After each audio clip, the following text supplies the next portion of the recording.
Greetings, fellow gorehounds, and welcome back to a Blood Splattered vlog. I'm the Horror Guru. And I'm Count Jacula. And we are both recovering from colds, so we're going to be, at least I'm going to be sucking on a lozenge while we record this vlog because my throat's not in great shape, and I'm a little stuffed up. So if I sound a little weird, that is why.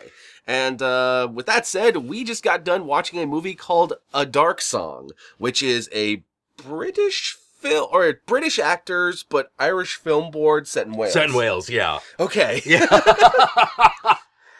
So, if nothing else, it is a UK production. We can say this with definitive knowledge.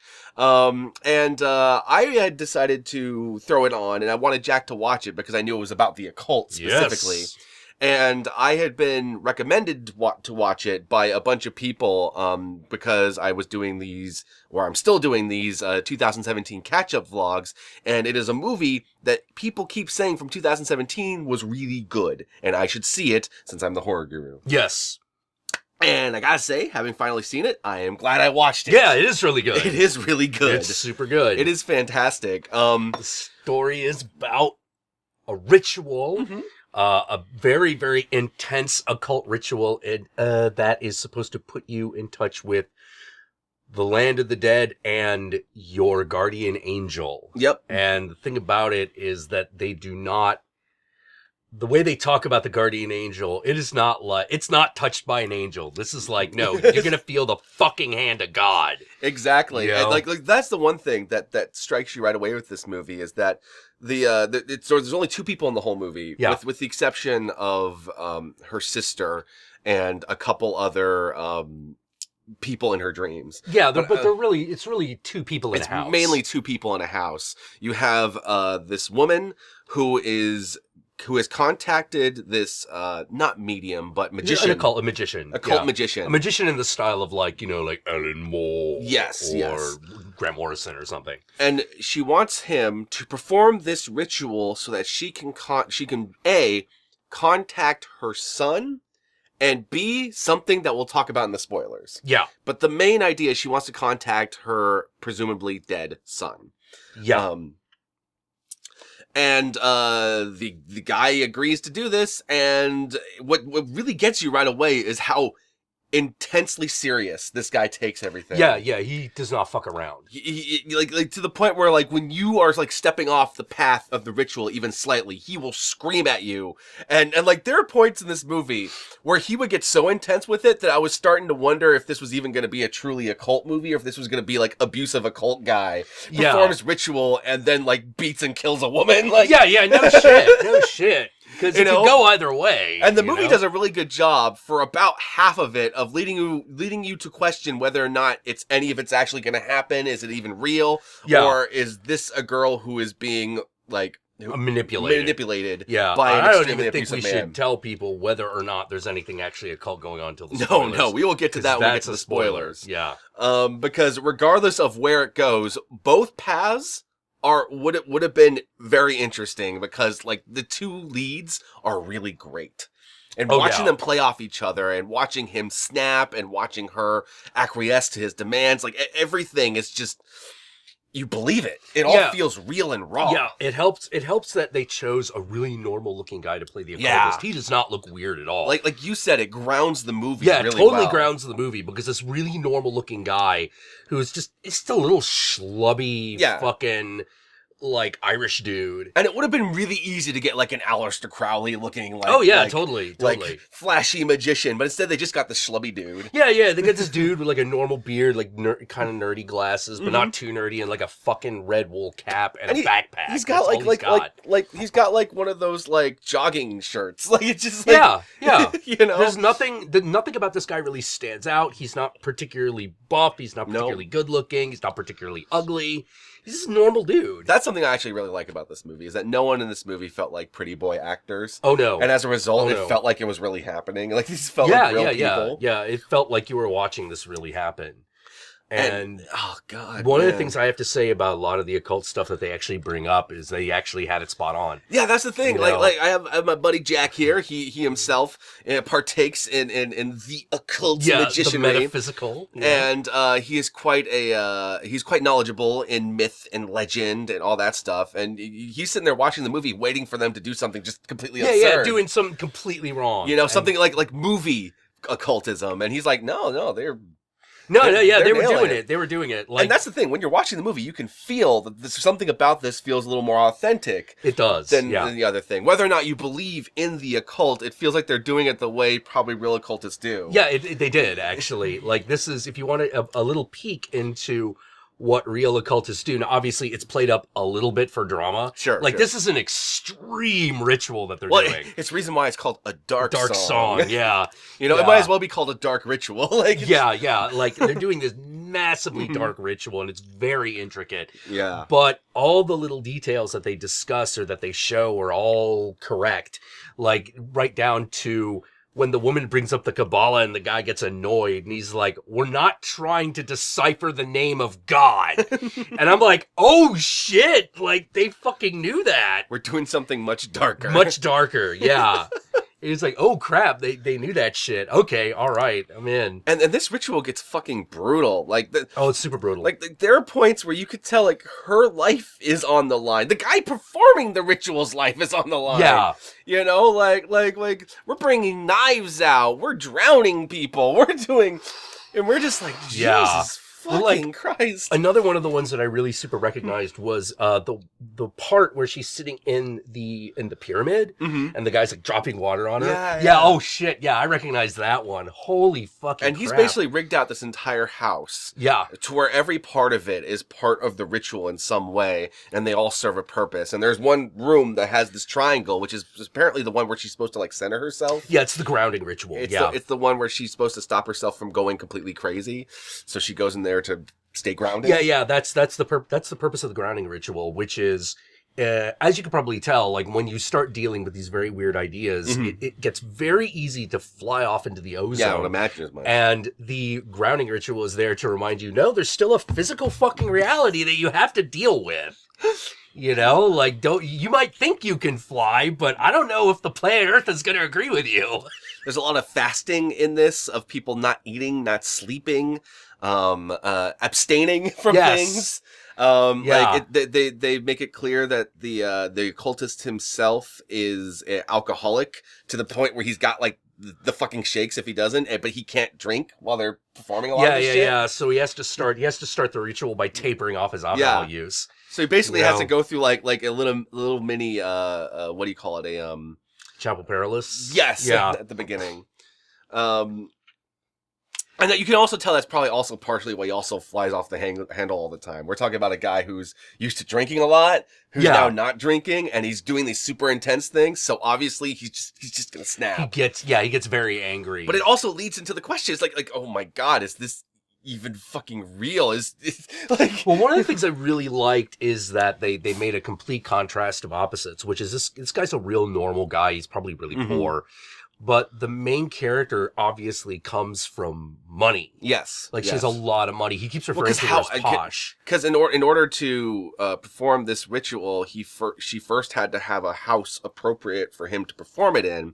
So she had to basically go to Wales and buy a house that was faced in the right direction, that had all the right numbers of windows and rooms in order to perform the ritual, and she pays it in cash for this house. Yeah. Even though the whole amount that she puts down is only like $20,000, it's still like, oh, you just have $20,000 lying around. You just have that in your pocket, and you're willing to just drop it like this for a house that you're not going to live in just for this ritual. Yeah, and the fact that she whines a lot. Yeah, but does. It's not insufferable. It's just that sort of, oh my god. And whenever she does, the ritualist begins to show how serious he is. Because in the beginning, you're like, well, he seems like kind of a nice, soft-spoken dude. But the minute she says she's in, his whole demeanor fucking changes. Yeah. And he's like, no, you're going to do this. Why? He's like, because I fucking told you to! And fucking throws shit at her. Yeah. You know, he's not you are not allowed around to deviate once we start, because if you deviate and this goes wrong, we're both fucked. Yeah. You know, and so, like, he takes it super seriously. And whether or not you believe it, you can tell the characters believe it. Yep, he does. He totally believes it. Absolutely does. I got the performances are fantastic. It's fucking brutal. It's a brutal movie. It's a beautiful film. Super brutal. The only problem people might have with it, which wasn't a problem for me, is it is slow. Yeah. It is a super slow burn. It's a very methodical, meditative film. Because, like I said, like you have to wait like until halfway through before you know if anything is going to happen or not. Yeah. Like, is this an occult movie that actually has supernatural, or is this an occult movie that has the ritual but is more about a charlatan faking the whole thing? Yeah. And you have to wait a long time to come to an answer for that. And it's worth the wait, though. It's totally worth the wait. Yeah, because it's supposed to mimic the whole, like, plausible deniability of anything that happens during a ritual. Yeah, they keep it really grounded that way, and I really love that. Yeah, it's like, is that really happening, or are you hallucinating? And actually using real, like, occult rituals within the movie helps. It does. Because then you know, like, okay, like, this is probably what it would feel like if you were actually performing this ritual. This is probably what it would most likely happen, you know? Most of the time, nothing would happen. Yeah. This is a movie I think my friend Yogi Dave Das would really love. Oh, God, I think he would really get Yogi, if you're out there watching this. This one, Dark Song. Check out a Dark Song. It's really good. As per usual, I'm going to include an Amazon affiliate link in the description below. So if this movie sounds at all interesting to you, and it should because it is interesting, then click that link below. And if you buy or purchase that movie through that link, I will get a kickback from it. I actually really recommend it. I don't think it's going to be on my top 10 list of the year, but it's definitely a solid recommendation from me. And with that said, let's finally move on to the spoilers, because we got to talk about this second half. Oh, yeah. All right, so with all that said, here are the spoilers. Strap in. Because we misled you a little bit. Because they do give you an answer as to whether it's a real occult ritual. Oh, yeah, they do. But they do not tell you whether or not it's real. Yeah. You do know one thing for sure. A character does die. Yeah, someone does fucking die in this movie. Oh my God. Actually, technically, they both die. It's just one of them comes back. Yep. Basically, about halfway into this movie, he finds out that she's lying about the purpose of the ritual.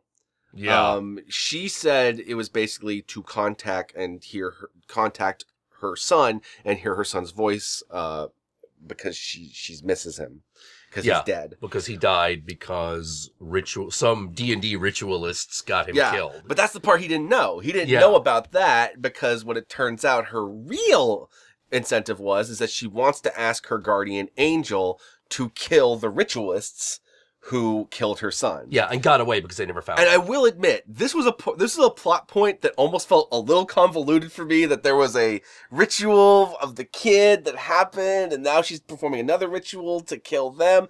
But it's worth going with. Yeah. It's worth going with because this movie so delivers. Yeah. It's really good. So he finds this out, and then he's just like, well, now this ritual is impure because you have lied about the intention the entire time. Yeah. I thought we were doing a ritual for this, and now we're doing a ritual for that, and now the whole thing's corrupt. Yeah. Everything's just going to go bad now. Everything's going to go bad now. We need to cleanse this. And this leads to him drinking, which he's not supposed to do. Yeah.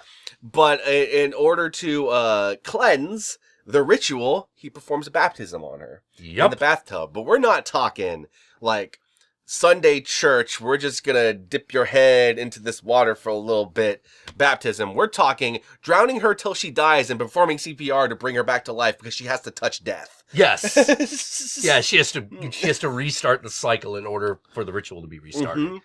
You know, and the ritual itself is fucking grueling. And they have to start it all over again. Yeah. The opening ceremony itself takes 6 days. Yes. And we're talking 2 days of not eating, not sleeping, not moving. 2 days of not eating, not sleeping, not moving. Yeah. 2 days not eating, not sleeping, and not moving. With these 2 periods in between those 6 days where you can eat and sleep. Yeah. And you have to keep doing the cycle of this ritual until the doorway opens. Yeah, you have to keep doing it over and over again. So they're there for months. Yeah. We're not quite sure where it starts off, but when they start talking about it maybe being March or May, you can tell months have gone by. Yeah. They've been there for weeks. Mm-hmm. You know, and and they look like it. Yes, they do. Yeah, like they answer a lot of questions that you're like, yep. Like if you're like, wow, if you have a ritual that goes for 6 days, what do you do when you have to pee? It's like you just pee right there.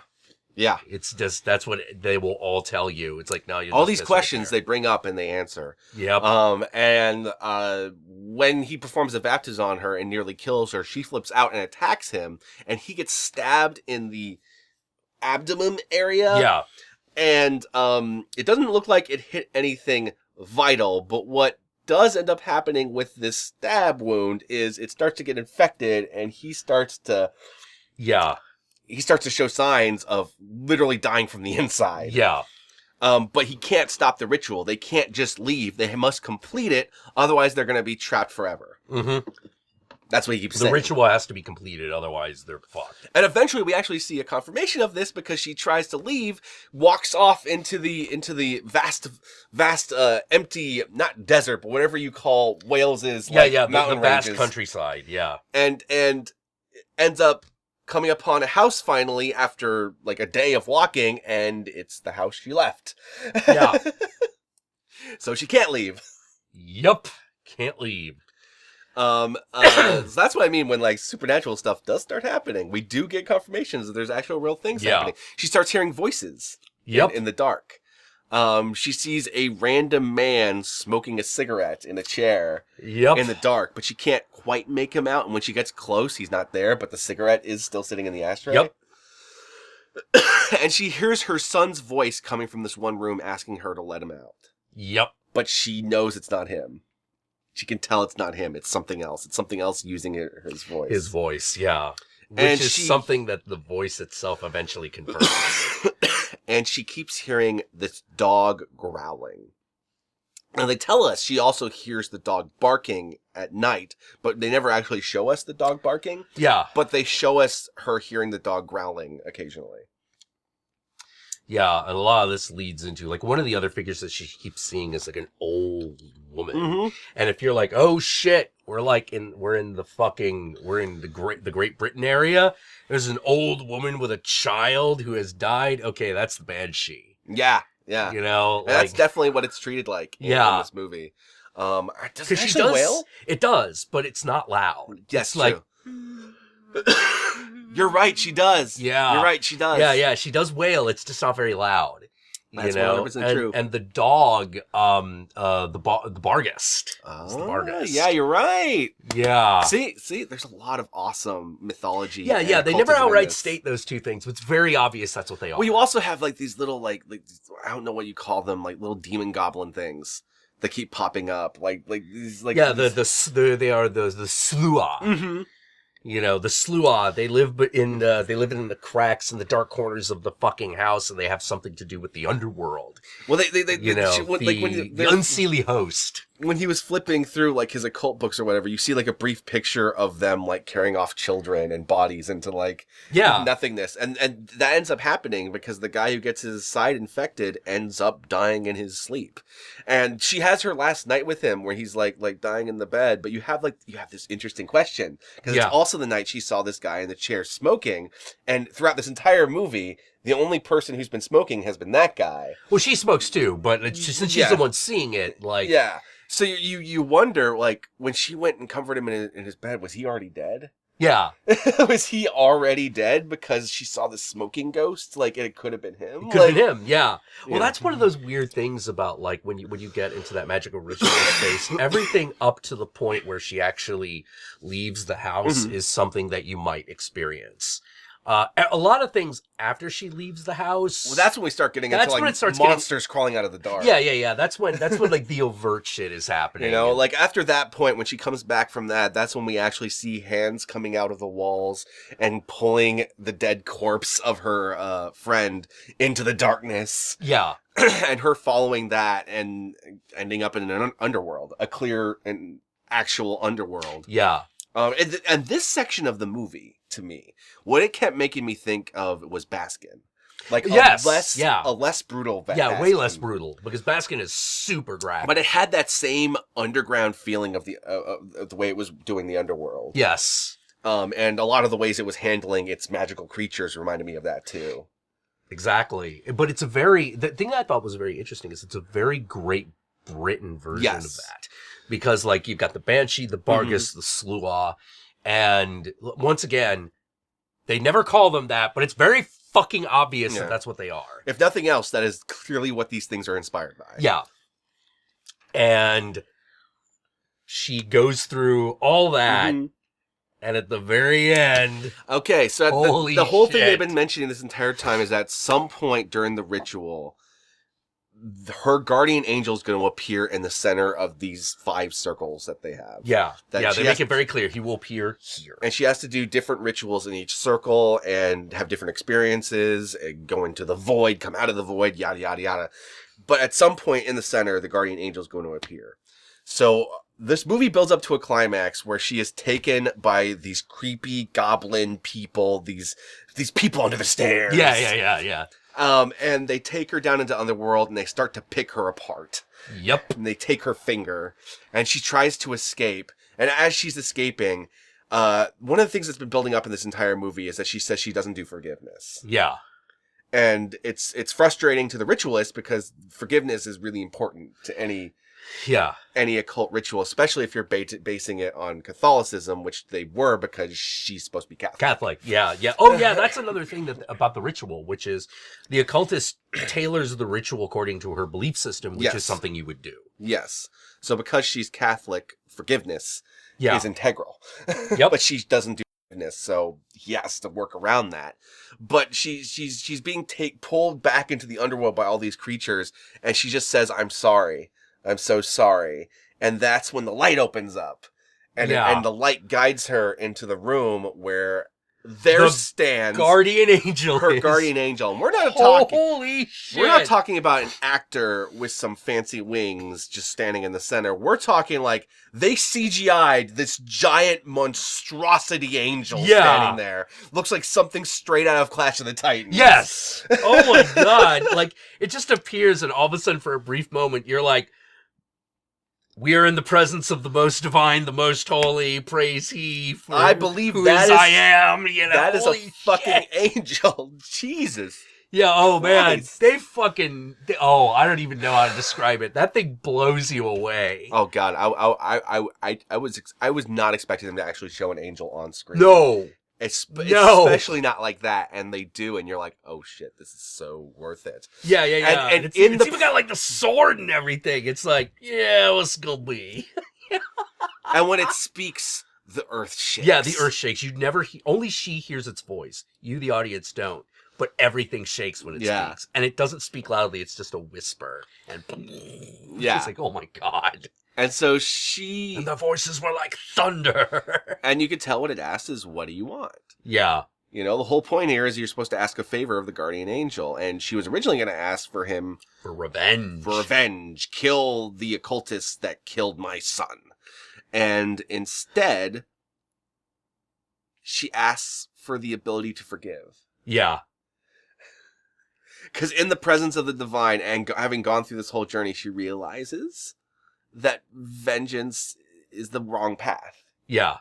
Forgiveness is the path. So ultimately, this is a very spiritual movie. Oh, super. And even though it's an occult movie, it's a very Catholic movie. Well, like there's plenty about like occult rituals that go that way.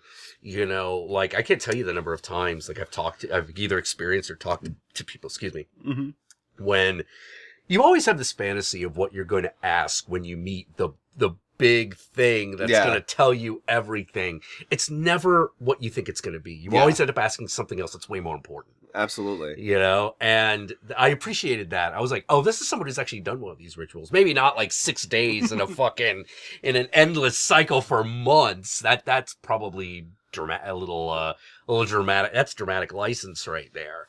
But there are rituals that last for like a very long time. They're mainly Buddhist and Tibetan. So this is an interesting case where this is actually like relatively religious movie that I actually think would appeal to both religious people and non-religious people. It does. I actually think it like The Exorcist. Exactly. I think it works that way. And it's really good. And the other thing I really liked about the movie is that the occultist is also supposed to is also supposed to ask the guardian angel for a favor himself. Yeah. And the favor he says he's going to ask is to be invisible, is to be able to be away from all this stuff and live out the rest of his life in peace. Yeah, because there's something haunting him. And he gets that. He does. In a really dark way. Yeah. But he gets that. Yeah. Yeah, he gets I'm not going to tell you that part. Oh. That part you got to figure out for yourself. Yeah. There's a little more to it than that. There's a little more to it than he just, Well, I guess I already did tell you. Yeah, we already did tell you. He does die. He dies. You're right. Dies. I already told you. He dies, so he gets that piece. He is now. Yeah. But they have a final scene with her and him near the end after the ritual is complete that makes it very clear what's going on. It's a very Viking scene. It's super Viking scene. I really like this movie. The location was amazing. Oh, it's beautiful. Beautiful. Just the vista from that one location they have that is just overlooking that bog. Oh God, that was beautiful. That beautiful like broken like Celtic circle in front of it. It looked like a painting. It was great. Yeah. It was super great. Yeah, it was so cool. And you're just like, oh man, I hope this is a real location. Oh, I almost guarantee it was, because this didn't feel like the kind of movie that would have the budget to put on. To CGI something like that? Yeah. And it didn't look CG. It looked like it was legit. The only thing that looked CG in the entire movie was that angel. Yeah. And even then, like, you're looking at it, you're going, like, I mean, I'm not even getting, like, Uncanny Valley here. What would you expect? Yeah. What would you expect this damn thing to look like? It would look extremely real, yet unreal at the same time. And I'm just like, holy shit, when you first see that thing, like, your heart skips a beat. You're like, oh my God. Well, the funny thing is I'm sitting there going, like, this could have easily come across as unintentionally hilarious, but it actually worked. Oh, it super worked. It really does. So A Dark Song is a fantastic movie. I highly recommend it. And like I said, it's on the Netflix. Yes, it is currently on the Netflix. This movie is a religious experience. It kind of is. I gotta say. And I say this as a pretty non-religious person. Yeah, it is kind of the inverse of Baskin. Yes. Whereas Baskin takes you into hell. This takes you to the divine. Takes you to the divine. While going through the underworld. But you always have to go through the underworld. Yeah. Always have to go through the underworld. There's no going around it. Be sure to like, comment, subscribe, and don't forget to ring that notification bell so that you're notified of my videos immediately upon my upload. Not my upload. Upon their upload. No, yeah. Upon their upload. And where can they find you, Count Jacula? Well, you can find me on my Twitter at count_Jacula.com. I occasionally stream on Twitch. I stream every Thursday and Sunday at 6 p.m. on Thursday and 9 p.m. on Sunday. That's Pacific Standard Time. And also, obviously, I have a YouTube page myself. Yes. So go check out those things. You can find me at The Horror Guru on Twitter and The Horror Guru on Twitch. And you can go follow me on there and watch me suck at PUBG, because that's mainly what I've been doing lately. Sucking balls at PUBG. And with all that said, my fellow Gorehounds, as per usual, peace out, and I'll catch y'all later.